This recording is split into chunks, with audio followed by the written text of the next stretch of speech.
What's going on, my YouTube? Back once again, making another video review. This time it's on a game that I said I would review. Its original is on the N64. This is the sequel that followed up on the GameCube.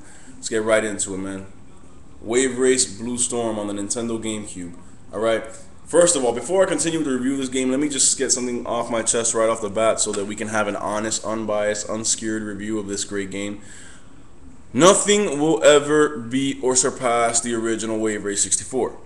Alright, now that we got that out of the way, let's have a great, honest, unbiased review of this game, because people tend to stack this game up against Wave Race 64 and then say that it was a failure, that it was a flop, that it didn't do what it was supposed to do because, you know, Wave Race 64 was so much better. Okay, first of all, that's baloney.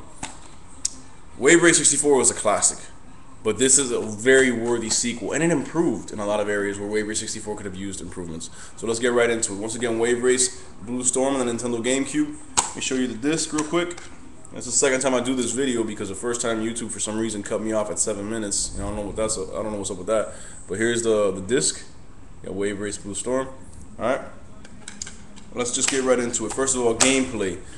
This game, gameplay-wise, is beautiful. It's great. It did so many improvements. Where, you know, not that Wave Race 64 didn't have great gameplay, it had awesome gameplay. But because of the limited technology back then compared to what this console had, there were certain areas that it couldn't expand upon. Such as, first of all, the tracks are a lot bigger in this game, a lot more expansive, a lot more stuff going on.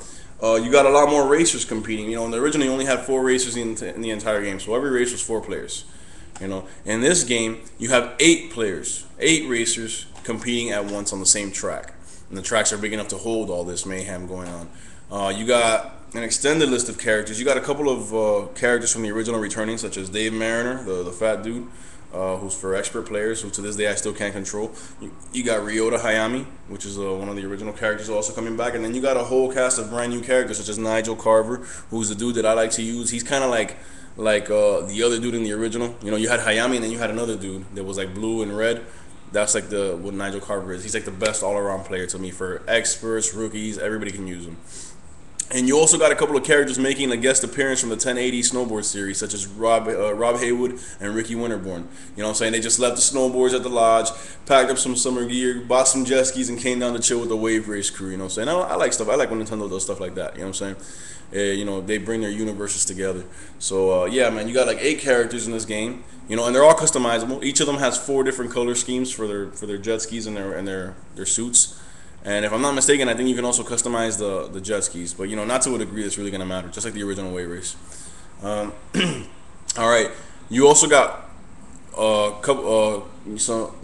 think maybe 1 or 2 extra tracks compared to the original. I mean, you got tracks from the original that are making their return, such as Southern Island and Glacier Coast and the Drake Lake tracks. They all make returns, albeit some of them with different names, but same tracks, but just beautifully redone. I mean, amazing. And then you got a bunch of new tracks like Lost Temple Lagoon, which is like a ancient Mayan civilization, like the ruins in the water, and you're going through it and through the jungle and all that. Amazing.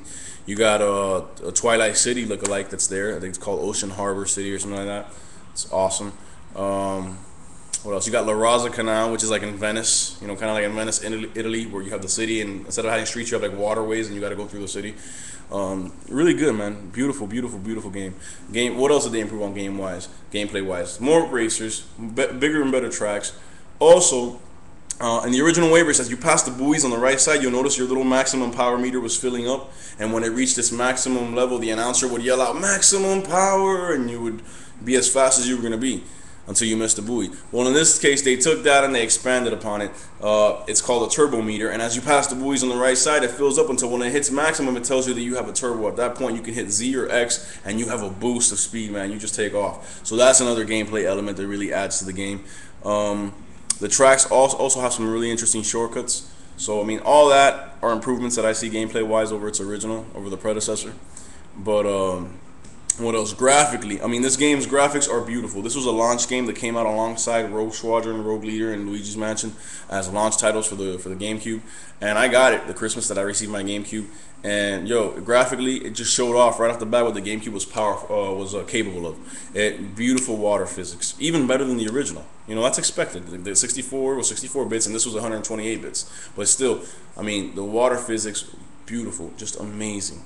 Incredible. The reflections, the visibility through the water, the different weather conditions, the way they change the atmosphere of each track. Each racer, each character looks beautifully, you know, not choppy polygons. It's all smooth, and the way that they animate is smooth. You know, they're winning celebrations when they win a race or whatever. I mean, it's just great.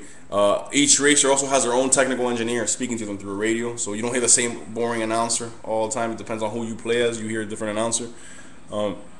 It's just I mean, graphically, the game is top notch, man. Top notch. What else? We talked about gameplay. We talked about graphics. Other thing, the gameplay that it has that the original didn't have. The original on the 64. The 64 supported 4-player support, but the original was only split screen 2-player, whereas this one does the 4-player simultaneous 4-player multiplayer locally. Just a beautiful game to behold, man. Every time I play, I've never seen a drop in frame rate or lagging or anything like that. It's just smooth, crisp graphics, man. And I mean, you also got all the classic modes like stunt mode and you know, time trials. That's all great fun. And you also have another mode just where you get to freely explore the tracks. That was not in the original. So you get to pick whatever track you want, whatever weather condition you want when you unlock them, and then you get to just freely explore the track with no time limits, no nothing. So you can find where the shortcuts are and better prepare yourself for when the races come. You know what I'm saying? So that's another good thing. And it's got the warm-up mode in Dolphin Park, just like the original, which is you know, it's always good fun to go back there and hit that up. I mean, it's a premier racing game on the GameCube, and it's a worthy sequel to a great game. Does it beat the original? Of course not. Nothing ever will, man. The 64 is godlike when it comes to games, you know what I'm saying? But for it being a sequel, I think this game got a bad rep when people say, oh, it didn't meet the expectations. Of course it did. It was supposed to be a sequel. It wasn't supposed to surpass it. And it did just that. It was a very great sequel with a lot of gameplay improvements, graphical enhancements, bigger cast of characters, multiplayer support. I mean, everything. And what else can I say about it? I mean, it's just an incredible looking game, man. And if I had to rate this game, I'd easily give it. I'd give this an 8.5 because I would give the original Wave Race 64 a 9. Okay. This gets an 8.5.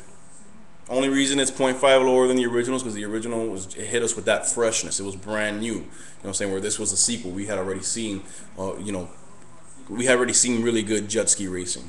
Whereas when the original came out, we hadn't seen that yet, not on a console. So I mean, this is an 8.5. Any GameCube owner that doesn't have this game, I mean, I don't think anyone really rents GameCube games anymore. I don't think any store rents them out. So I think you gotta buy it. But yo, you could probably find this for like $10. Spend the money. It's worth it.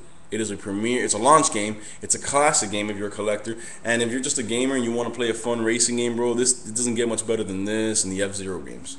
I mean, this is exclusive to Nintendo, and it's amazing. There was no jet skiing game out there better on any other console. Not Wave Rally, not Splashdown or whatever it was called. None of them compared to Wave Race 64 and Wave Race Bluestorm. You know what I'm saying? So hope y'all check it out. That's my review. I'm sorry I don't have the technology, really, at least not yet, to hook up my laptop to the TV and be able to record actual gameplay. But I'll learn about that soon enough, and when I do, I'll do that for my reviews. But just doing my best right now. So Wave Race Bluestorm, 8.5 out of 10. Amazing game, great controls. Oh, I didn't talk about the controls real quick. The controls are just as great as the original, just have a bigger learning curve since it's it's a lot faster than the original, and the waves are a lot more vicious. It takes you a little bit more to get used to, but once you get used to it, especially with that wonderful GameCube controller, man, you just in the groove, man. You're right there, and it's super comfortable. So, gameplay wise, graphically, control wise, fun factor. I mean, it's super fun. It's a great game. 8.5 out of 10. Check it out, GameCube owners. God bless y'all. See you when I see you.